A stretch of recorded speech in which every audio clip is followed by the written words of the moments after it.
Well, good morning. As Joshua said, I'm Stephanie Kreider, Executive Director at Ohio Right to Life.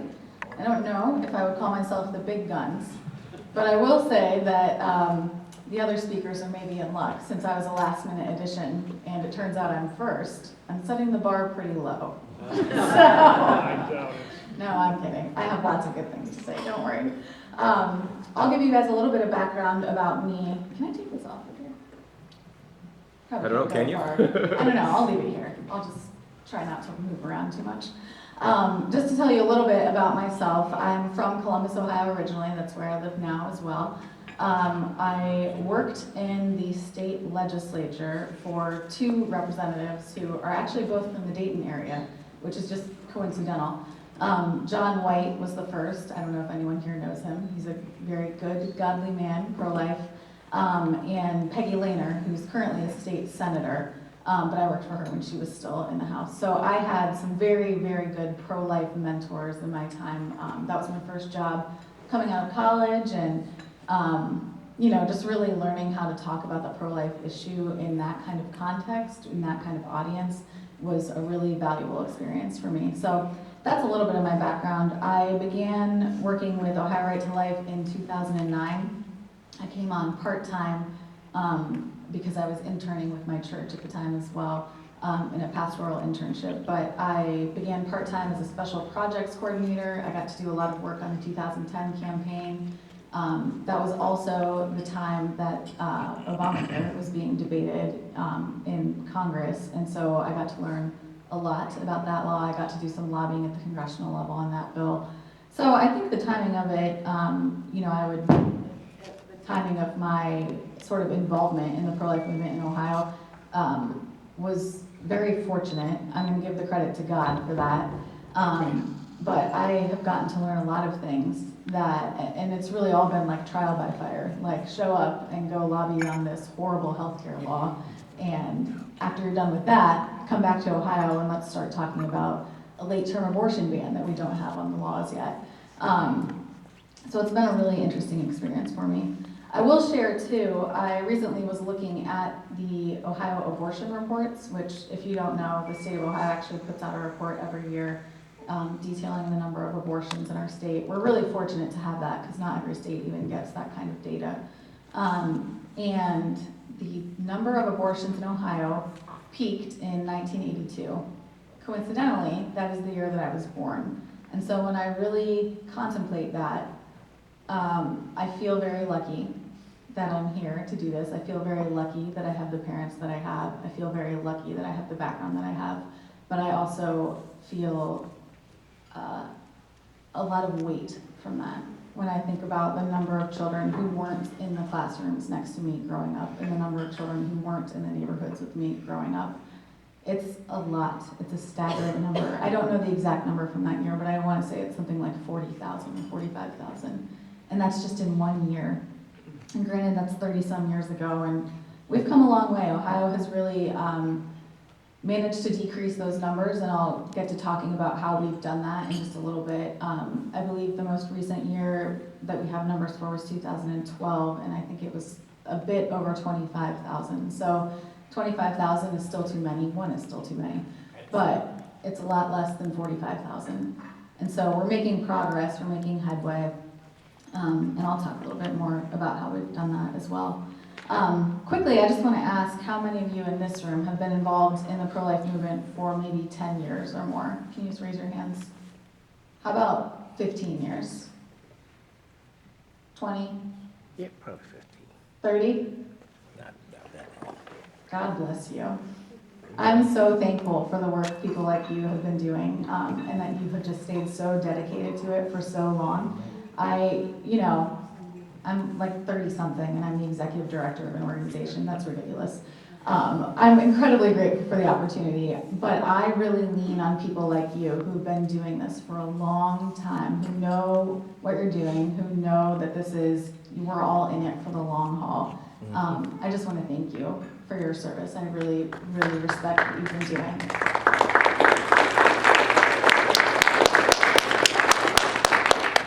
So that said, I'll jump into a little bit more about Ohio Right to Life. We are the affiliate of National Right to Life, the National Right to Life Committee, I guess is the actual name. We have existed since 1968, I believe, maybe 67. I'm sure many of you have met our founder, Dr. Jack Wilkie. He lives fairly close by. He's a good and godly man who is certainly committed to this cause. So because of their leadership, Ohio really got a good start on our pro-life movement that many years ago. And so we've had a lot to build off of since then. But we really follow the lead of National Right to Life. So we've made it our mission to promote and defend the right to life of all innocent human beings from the time of conception until natural death. And that's our mission statement, and that's what we stick to. Our goal, our vision, is that we will someday live in a world where the value of life will no longer be questioned. That people will recognize that there's intrinsic value in every human being, that it is God-given, that everything begins with the right to life. And that's the direction we want to take things. So obviously things began in 1973 with Roe versus Wade being decided, Doe v. Bolton being the companion case, basically saying that a woman can have an abortion at any time for any reason in any state. And that was that. And since then, we've been trying to chip away and chip away and chip away at that and do what we can, at least in our state.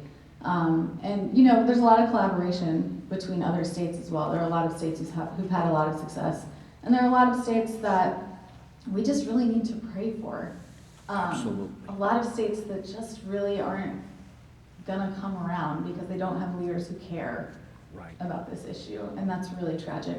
We are incredibly blessed in Ohio to have leaders who care. I'll talk about this a little bit more later too, but in the last 4 years, we've had more success legislatively than we've had, I think, in our entire history as an organization. And we're incredibly grateful for that. So I will say that, there are different strategies, there are different approaches to legislation that different states have adopted, that different organizations have adopted in the pro-life movement. We're all on the same team, we're all working toward the same goal. We can have different strategies and still make it to the same end goal, I believe. The strategy that Ohio Right to Life has adopted has really been based on the strategy that National Right to Life has taken. And so in 1992, we had this glimmer of hope when the United States Supreme Court decided Planned Parenthood versus Casey. Is that right? Is that what it's called? I feel like I got that wrong. Yep, Planned Parenthood versus Casey. Okay. And basically they said for the first time that states do have a right to limit abortion rights up to the point of viability of the baby. And we can talk all day about philosophically how ridiculous that is, because a baby is perfectly viable in the womb as long as it's in the womb where it's meant to be living until it is born. But the point was that legally there was precedent suddenly that we could protect life at least up to that point and know that the court wasn't just going to strike down whatever we passed. And so since then, we have been really successful in just chipping things away. Again, we kind of follow, the model of National Right to Life, but Ohio has been kind of pioneering in things, and certainly I can't take the credit for that. Others involved in the pro-life movement can. But we were among the first to have parental involvement and parental consent laws on the books. Those began, I think, in the 1990s, requiring that, if you're under 18, you can't just show up at an abortion clinic, say you want an abortion, and walk out without your parents ever knowing that anything happened. You need to get parental permission, you need to have something signed, it's a legal document, you need to take that with you. And so we know at least that parents have been informed, that parents have had some involvement. We actually tightened that law a little bit just a couple of years ago. And it's technical legal things and whatever, but basically we wanted to make sure that women weren't just going, girls actually, weren't just going to certain courts knowing that those courts were just gonna sign off on it. The options either are to get parental consent or to go to a court and say, I don't need parental consent, and here's why. And then the judge can sign off on it, and you can still go and have an abortion without your parents ever knowing. We tightened the law because there were judges in Ohio in certain counties, certainly Franklin County, I believe Montgomery County and Hamilton County, who it was just known by Planned Parenthood and others that if a girl went to that court, the judge was going to sign that order, and it didn't matter what her case was. So we tightened that law basically to say that you can't just show up at those courts. You can't just choose and cherry pick and say, well, I'm gonna go to this court. It has to be one in the county where you reside or a county adjacent to where you reside. And there were some other technical things, but basically we put an end to the rubber stamping to the extent that we could. Right. Informed consent laws have been on the books for quite some time in Ohio, but making sure that women understand what the procedure is when they're going in for an abortion, the procedure, they like to call it. Understanding what is going on, understanding the effects of that, understanding what they're really doing. We actually have language in the Ohio Revised Code that says it's the public policy of the state of Ohio to prefer childbirth over abortion. And that's a big deal. Not every state has that. I know that sounds so simple. It's one sentence, literally, in the Ohio Revised Code. But that's something that we can stand on. That's something that we go back to when we lobby, when we say that, we want to limit health insurance coverage, let's say, of abortion. Well, look, our revised code, our law says that Ohio has a preference for childbirth, so it's in line with what we've already said. So that's something we lean on quite a bit. Public funding of abortion is an area we've been working on for a very long time. The pro-life movement has gotten very clever, I will say, about the ways that we've done it. I'm really proud to say that Ohio Right to Life was one of the first states to do this particular strategy I'm going to talk through quickly, and many, many states quickly followed suit and did it. Again, I can't take the credit for that. This happened like 15 years ago. Mark Lally, I don't know, does anyone here remember Mark? Yeah.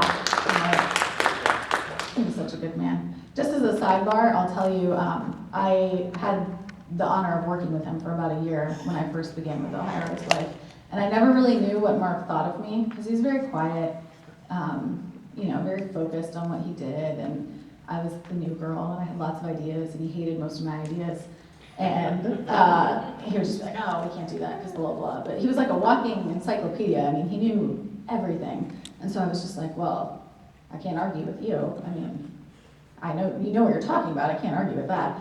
But we recorded a video. It was a promotional thing for an event that we did. I think it was our Sarah Palin event, if anyone remembers that. And they showed the video, and there was some part on it when I was featured and I was speaking, and he leaned over to me and he's like, hey, you might have a real future in this, kid.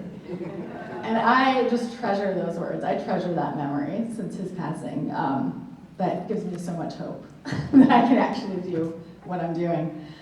Anyway, he was really the pioneering one on this issue of public funding for abortion. So Ohio, for years and years and years, has had this line item in our budget, and it's funding for women's health services. It's kind of vague, but it's federal funding that gets passed through. I think it's Title 20 or something.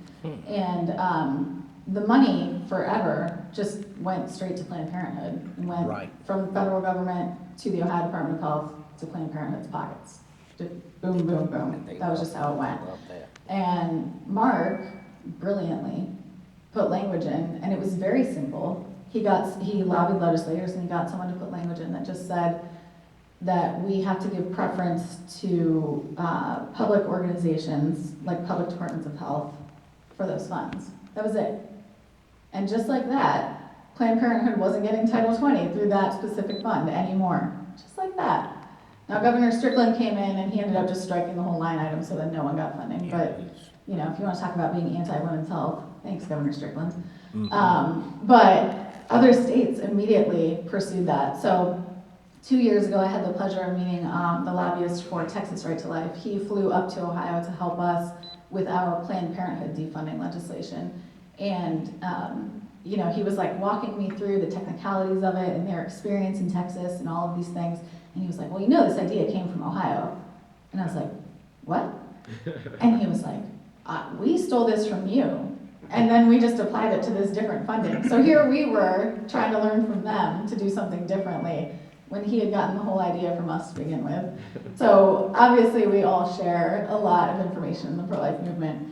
To piggyback off of that, we did actually in the budget bill last year that Governor Kasich signed get language to defund Planned Parenthood, and it was using that same strategy, but applying it to all statewide dollars that are granted out for women's health services, for Title 10, There are specific names for each of these funds that are escaping me at the moment, but I believe there's 3 or 4 federal funding streams that we were able to redirect basically from Planned Parenthood, just by saying that they had to go to providers that fit a certain description. And the description we gave was one that basically ensured that they were providing women's health services and not abortion. And so we didn't even use the word abortion in the legislation, but it was very effective. So we know Planned Parenthood is still getting grant money. In some cases, they get it directly from the federal government, and I'm not really sure Yes. how we're gonna put an end to that, but rest assured, it's something we think about a lot, something that keeps me up at night. Me too. You know, we talk about these issues with our congressional members, and many of them are really receptive to this, and they really are working hard on things like this for us. I mean, Congress shut down the government for a week over it just a year and a half ago. So we know it's something they care about, it's something that's on their radar, but it's just really, really tricky to put an end to that. Somehow Planned Parenthood has just gotten their grip into government. In just such an extensive way. But anyway, that is something we have spent quite a bit of time working on. Speaking of the budget and the things that we were able to pass last year, one of the most successful strategies that we have had to date has been regulating abortion clinics. So I think you can make a very reasonable argument that a facility that's performing surgical procedures on women many, many times a day, so hundreds and thousands of these a year, should be regulated like any other ambulatory surgical facility. So for example, a laser eye surgery center falls under the same section of code in Ohio law as does an abortion clinic. But somehow, for years, abortion clinics have just managed to kind of get by without really having the same kind of regulation. So whereas you might have an ophthalmologist who has a laser eye surgery center, who gets, regular inspections from the Ohio Department of Health. We had abortion clinics in Ohio that weren't even being inspected every year. Right. They would go years without an inspection. And someone at the Ohio Department of Health would just sign off that, they could just keep having their license to operate. And who really needs to know what's going on there? Well, we could make a pretty compelling argument that we need to know after Kermit Gosnell was shut down in Pennsylvania. And suddenly, we had a pro-life governor and a pro-life director of the Ohio Department of Health, and we had Kermit Gosnell to point to. And we could say, we need to be paying attention to what's going on in these clinics. And so it really paved the way for us to be able to pass these laws. But essentially, we were able to pass a law requiring these clinics to obtain transfer agreements with a hospital, meaning that if something were to happen during the abortion surgery, they would have an agreement with the hospital, so there was a place to take that woman immediately to get the medical attention she needs. And we know that abortion is a risky procedure, that there are lots of very damaging side effects. There are lots of potential very damaging things that can happen to women. Abortion advocates will tell you that, it's safer than childbirth, but well, that's not true for the baby, at the very least. Anyway, so we were able to pass into law the requirement that they have these transfer agreements with hospitals. At the same time, in order to protect our conscience rights as pro-life taxpayers, we were able to pass into law that although they had to have those transfer agreements couldn't be with public hospitals. Because then we would have public hospitals who were entering into agreements with abortion clinics, and I'm not okay with my tax dollars going to that. Me neither. And thank you. And so we passed both of those laws simultaneously. NARAL flipped out, just flipped out. There's no other way to put it. And they've been freaking out ever since. Good. And it's because at the beginning of 2013, we had 14 abortion clinics in Ohio. Right now, we have 8. That's worth talking about. It'd be nice when we have 0. So what we're doing is working. And every time another clinic closes, NARAL or Planned Parenthood puts out a press release and says the sky is falling and the government's over-regulating clinics and how can you do this and we're limiting women's access and whatever. All we're asking them to do is follow the law. Right. And if they can't handle that, they probably deserve to close. And so I think that it's, we've got reason on our side, regardless of what NARAL wants to say. I don't know many members of the general public who would stand on the side of NARAL saying, well, these clinics should be exempt from law. Well, don't we want to protect women's health? Don't we want to protect women? And there are many, many ways we can do that, but one of them is to protect them from the doctors who are just taking advantage of them. Absolutely. And so I think with the latest clinic closure, it's actually not a closure, but in Columbus, there, and many of you are probably familiar with this, there's a father-son OBGYN practice who performs surgical abortions. Samuels is their last name, I don't remember their first names. They just stopped performing surgical abortions 2 weeks ago, or last week. And it was voluntary. The Ohio Department of Health didn't have to come in and say, oh, you can't do this anymore, or oh, this is a problem because X, Y, Z. They just stopped doing it. And while we know they're still performing chemical abortions, that's a huge win for us, that they're not performing surgical ones anymore. So to us, I think that, to the credit of the pro-life movement as a whole, not just Ohio Right to Life, certainly, but to the credit for what you all are doing as grassroots pro-life people who are passionate about this issue, I think we are winning over vulnerable women. We're loosening that grip that Planned Parenthood and abortion clinics and others have had on vulnerable women for ages. And I think that is to the credit of those who are promoting our pregnancy centers across the state, to those who are directing those women to pro-life ministries elsewhere, to health departments that actually provide prenatal care. It's just very encouraging to see that. And our abortion numbers are reflecting that. Because they've decreased so much, it's reflecting the fact that women are choosing life. And I think that's very encouraging. I don't know how much time I have left. Am I good?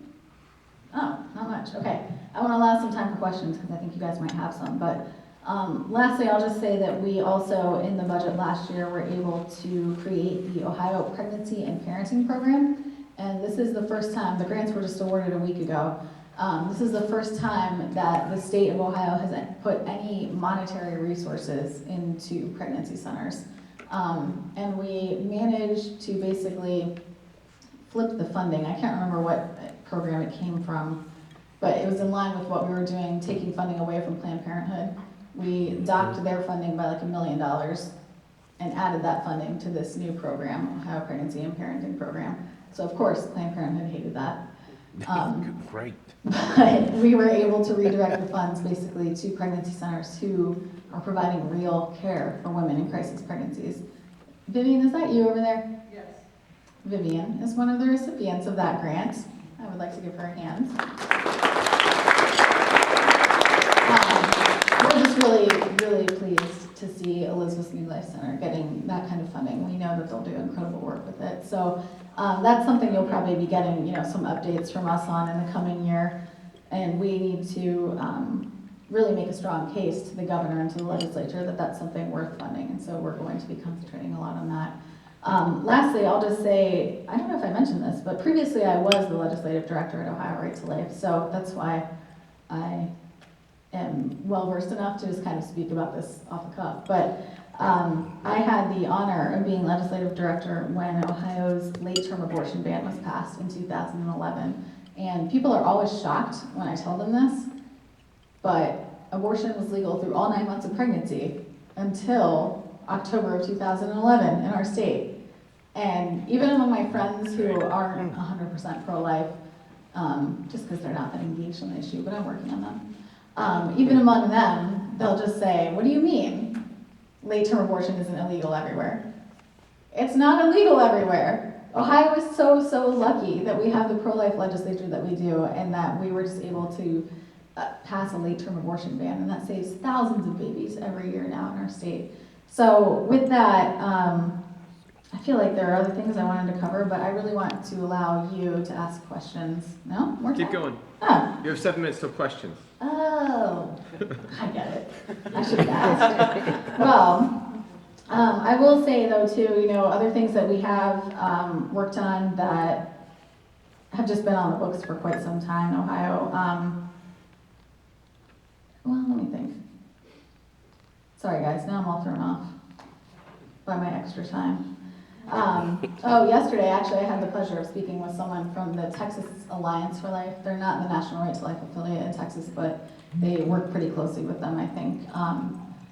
And Texas has passed a lot of the same laws that we have passed in recent years. We're like in tandem on this, which is really great because I can just pick up the phone and call Texas and we can talk through, our shared experiences on these things. But yesterday I was talking to someone from there and they were saying that they are working now on passing a wrongful birth law.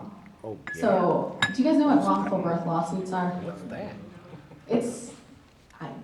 It blew my mind when I found out this happened. But if a physician fails to diagnose during pregnancy some sort of disability, like Down syndrome or I don't know what else, any other kind of disability. Yeah, spina bifida, something like that. When the baby is born, parents will sue physicians, and it's called a wrongful birth lawsuit. Essentially saying their baby should never have been born because their doctor didn't tell them that. That's wild. It's disgusting. It's wild. So we actually passed a law that prohibited that in the state of Ohio in 2005, and I happened to be working for the health committee chairman at the time, so I had to hear the hearings on this. But this guy from Texas was explaining it to me because he had just heard about it. This just came to light in Texas somehow, and he was like, "Yeah, we have to pass a law to do this." I was like, "I know, we've already passed that law." But it's a disgusting thing, and that happens across the country. We had to pass a law to keep parents from suing doctors for letting their child be born. It's just astounding how backwards that is. But I will say, something else I want to just mention is that the pro-life movement is really gaining ground across the country, but also in Ohio. So when you ask people, when Gallup asks people, are you pro-life or are you pro-choice? More people say pro-life than pro-choice, which is amazing. So pro-choicers have started to back away from their label. So NARAL and Planned Parenthood are like suddenly directing millions of dollars into funding to study how they can change their label and how they can change their strategy. Not surprising. Because they think the problem is the pro-choice label. Right. The problem is that they don't have truth on their side. Right. The problem is that they're on the wrong side.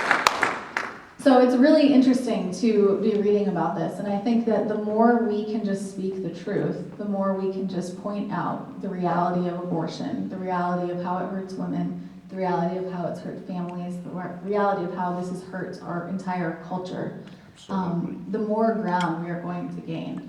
I think I personally have been trying to strategize about how we can do more studying, more almost like focus groups with millennials. I'm like right on the line between the two generations. I just read in a magazine last week that I am part of the last generation that remembers what life was like before the internet. Because I was born before 1984. That's insane. So anyway, there's, a whole different line of thinking among millennials and understanding truth and understanding reality. And I don't think that we've fully tapped into that yet as a pro-life movement.